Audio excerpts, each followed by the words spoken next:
U.S. President Joe Biden rallied support for Vice President Kamala Harris's presidential campaign at a Philadelphia event on Monday. He asked voters to elect her as the next leader of the country.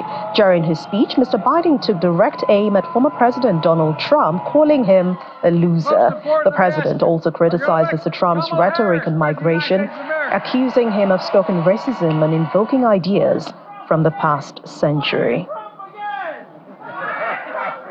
Elected again, he says they've used the Justice Department to attack his political enemy. Every president has to cut their own path. That's what I did. I was loyal to Barack Obama, but I cut my own path as president. That's what Kamala's going to do. She's been loyal so far, but she's going to cut her own path. Bo, like many others, shortly after he got home, he was diagnosed with stage 4 glioblastoma, which is a death sentence. He lasted for, thank you, man. He lasted for a long while, but Bo was Attorney General of Delaware at the same time she was Attorney General of California. As I said, he told me, Dad, she's an extraordinary leader. She's the next generation. Take a look at her, Dad. She beat Trump so badly in the debate, he's scared to death to beat her again. That's a fact. Tough guy, right? Tough guy. Because he knows he'd lose again. That's a fact. He is a loser. While early voting began in the U.S. state of Georgia, former President Donald Trump rallied his own supporters to give him a landslide win. The turnout was remarkable for the state, as at least 252,000 voters had cast ballots on early voting sites as at 4 p.m. Eastern Daylight Time. Early voting, either in person or by mail, has become increasingly popular in the U.S.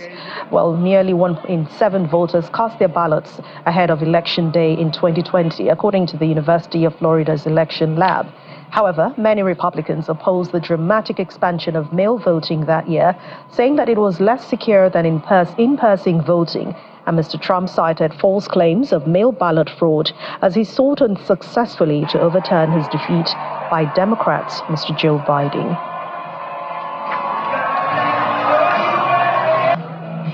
Early voting is underway. Get everyone out. Get everyone you know. Just get them all out to vote. Go tomorrow. After all we have been through together, we stand on the verge of the 4 greatest years in the history of our country. These will be, despite the fact that we've been set back so far by incompetent, vicious, foolish leadership, we will have the 4 greatest years in the history of our country. Before we begin, I want to send our love and prayers to everyone here in Georgia, hit by the hurricanes. You got hit hard, as well as Florida, North Carolina. They really got hit hard. South Carolina got hit pretty hard. Virginia, Alabama, and Tennessee. That's a lot of hurricane. That was a big hurricane. I thought we were sort of over. Yeah, that's Trump country. You're right. It's Trump country. It is indeed. We love it. We love the people. Kamala has imported an army of illegal alien gang members and migrant criminals from prisons and jails and insane asylums and the worst mental institutions anywhere in the world. Not South America, all over the world. They come from Venezuela. They come from the Congo in Africa. And she has resettled them very nicely into our communities to prey upon our innocent American citizens, right? When I win on November 5th, the migrant invasion ends and the restoration of our country begins. It's going to be a restoration. Still ahead on the program, British woman travels around the world, not in a plane, but via a hot balloon. We'll bring you the details, so stay with us.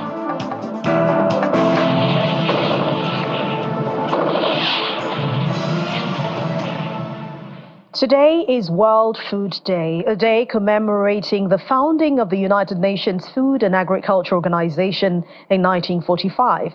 It also celebrates efforts at curbing world hunger. Sadly, that will not be true for people in southern Africa, where the WFP says are facing the worst food crisis in decades. It is also saying things could get much worse, as it has been constrained by funding shortfalls. Taking a world view, the UN Director General Antonio Guterres believes that fighting hunger is a task for everyone, and zero hunger is very possible with political will.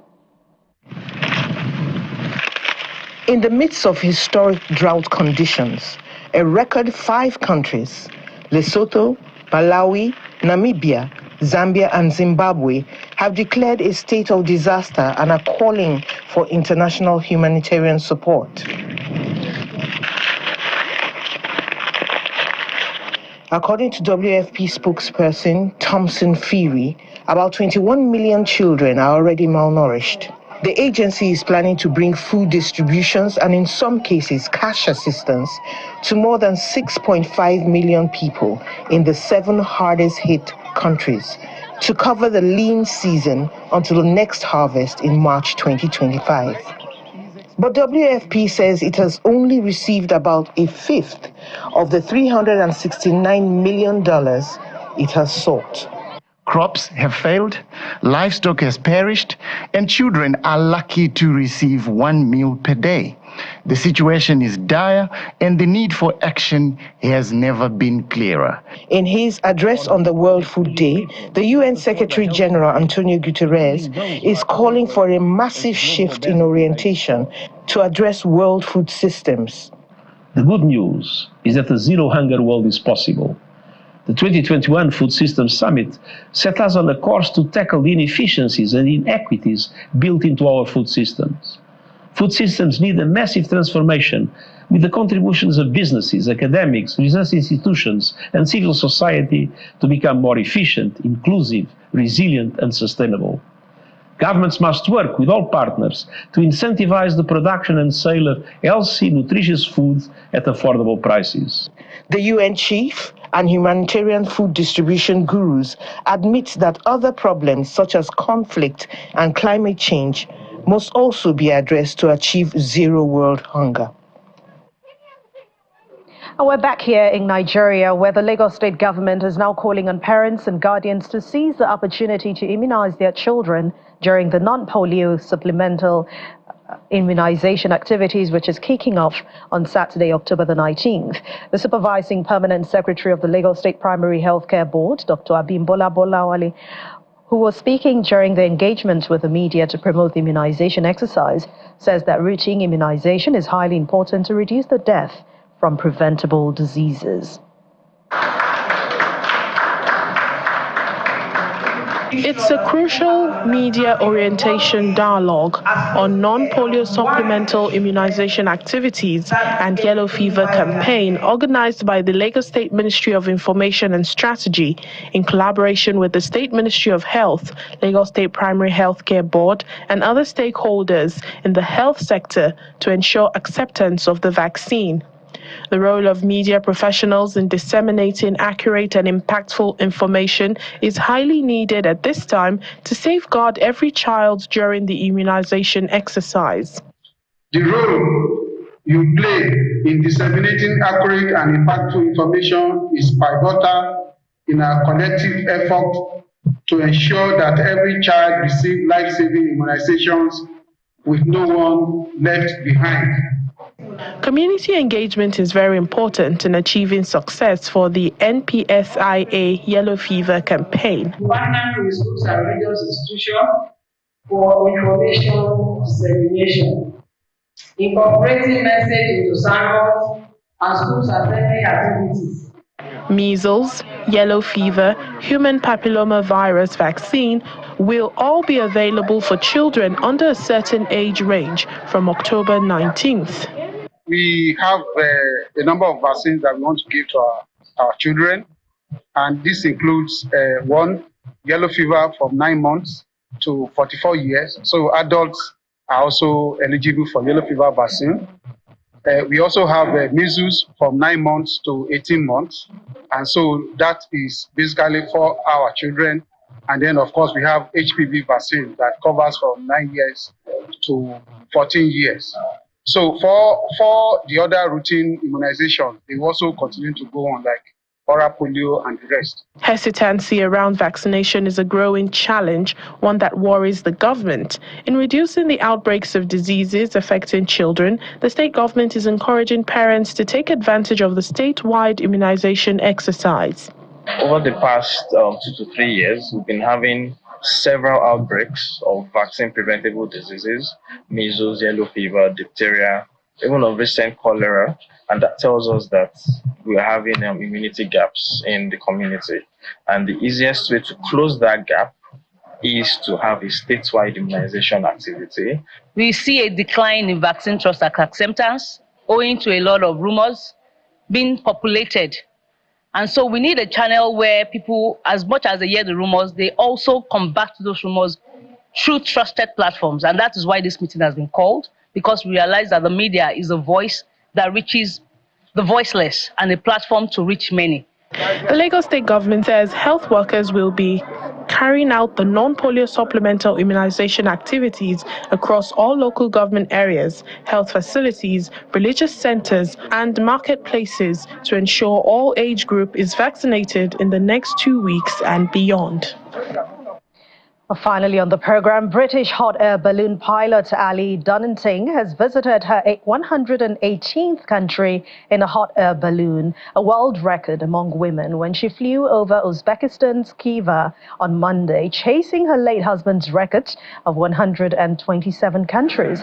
Colorful balloons flew over the city's landmarks, including the Konya Ark Fortress, as part of an international piloting festival. Uzbekistan became the 118th country for the woman in her ballooning experience. Dunning said that she had been chasing new countries to fly by balloon for nearly 20 years, and she's excited by the beautiful views of Khiva. Until the death of her husband, Phil, 3 years ago, Dunning enjoyed ballooning with him.